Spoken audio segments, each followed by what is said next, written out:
ఢిల్లీకి వెళ్ళాం. ప్రధానమంత్రి గారి ప్రమాణ స్వీకారం. ఆ ప్రమాణ స్వీకారానికి పోయినప్పుడు నాకు ఈ ప్రాజెక్ట్ ఒకసారి స్టడీ చేస్తే నా అనుభవంతో చూశాను.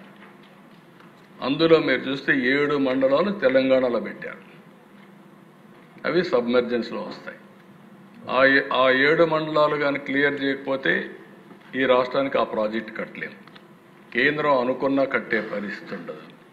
రెండోది దేశ ఈ 7 మండలాలు కట్ ఆఫ్ డేట్ ఉంది. ఆ రోజు జూన్ 2వ తారీఖున మనకు విభజన రోజు కట్ ఆఫ్ డేట్. ఆ రోజు దాటితే 2 రాష్ట్రాలు స్వయం ప్రతిపత్తి అంటే అటానమస్గా ఉంటాయి. ఆ తర్వాత ఏ నిర్ణయం తీసుకోవాలన్నా తెలంగాణ రాష్ట్రం ఒప్పుకోవాలి. ఆ సందర్భంలో నేను ఒకటే రిక్వెస్ట్ చేశాను ప్రధానమంత్రి గారిని, కేంద్రాన్ని.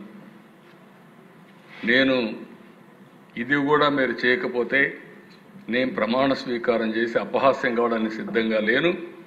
ఈ 7 మండలాలు ఇవ్వకపోతే నేను ప్రమాణ స్వీకారం చేయనని చాలా స్పష్టంగా చెప్పాను.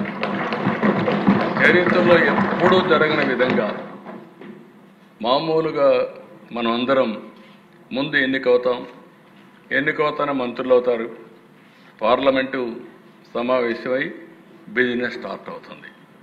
కానీ ఆ రోజు పార్లమెంట్ సమావేశానికంటే ముందు ఆర్డినెన్స్ తీసుకొచ్చి ఆ ఆర్డినెన్స్ ఇచ్చిన తర్వాత పార్లమెంట్ సమావేశాలు పెట్టారంటే ఈరోజు ఆ ప్రాజెక్టు పూర్తి అయిందంటే ఆ రోజు ఎన్డీఏ ప్రభుత్వం చొరవ తీసుకున్నారు కాబట్టి అయింది తప్ప దానికి మనస్ఫూర్తిగా ఇప్పుడు కూడా నేను ప్రధానమంత్రి నరేంద్ర మోడీ గారిని అభినందిస్తున్నానని చెప్పి